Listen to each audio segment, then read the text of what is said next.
ધાંગધ્રામાં police દ્વારા અરજી loan મેળો યોજાયો। સ્વનિધિ યોજનાના ચેકોનું લાભાર્થીઓને વિતરણ કરવામાં આવ્યું।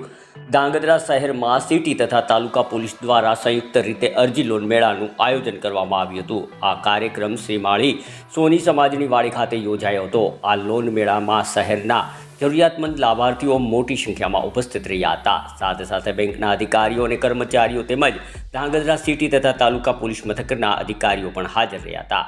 સમગ્ર આયોજન સુરેન્દ્રનગર જિલ્લા પોલીસ વડા પ્રેમસુખ ડેલુના માર્ગદર્શન હેઠળ કરવામાં આવ્યું હતું। પોલીસ દ્વારા લોકોને જાગૃતિ લાવવા માટે ખાસ માર્ગદર્શન આપવામાં આવ્યું હતું। ખાસ કરીને વ્યાજખોરો દ્વારા થતી ખોટી હેરાનગતિ સામે કાયદાકીય કાર્યવાહી માટે લોકોને જાગૃત કરવામાં આવ્યા હતા અને જરૂરી માર્ગદર્શન આપવામાં આવ્યું હતું। આ લોન મેળામાં સ્વનિધિ યોજના અંતર્ગત જરૂરિયાતમંદ લાભાર્થીઓને ચેકોનું વિતરણ પણ કરવામાં આવ્યું હતું।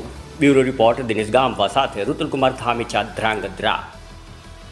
माननीय जिला पुलिस अधीक्षक साहेब श्री सुरेन्द्रनगर नवना सीधा मार्गदर्शन हेठळ डीवायएसपी श्री मोहित जेडीपुरी साहेब नवना मार्गदर्शन हेठळ આજરોજ સમાજની વાડી ખાતે એક લોન મેળાનું આયોજન કરવામાં આવેલ હતું, જેની અંદર ધાંગધ્રા સિટી પોલીસ સ્ટેશન તેમજ ધાંગધ્રા તાલુકા પોલીસ સ્ટેશનના અધિકારી કર્મચારીઓ ઉપસ્થિત રહ્યા હતા અને એ લોન મેળાની અંદર જે વ્યાજ વટાવ બાબતની દરખાસ્તો રજૂઆતો અમને મળેલ છે એ રજૂઆતો બાબતે પૂરતું ધ્યાન આપવામાં આવશે અને લોકોને ઊંચા દરે વ્યાજ ન ચૂકવવું પડે અને સરળતાથી લોન મળી શકે તેવા હેતુસર બેંકના કર્મચારીઓ પણ સાથે ઉપસ્થિત હતા અને તે લોકોને સાથે રાખીને તેઓને લોન બાબતે પણ સમજ આપવામાં આવી છે અને જે લોકો ઊંચો વ્યાજદર લઈને આમ જનતાને પરેશાન કરે છે તેવા લોકો વિરુદ્ધ કડકમાં કડક કાયદેસરની કાર્યવાહી કરવા માટે સુરેન્દ્રનગર જિલ્લા પોલીસ કટિબદ્ધ છે।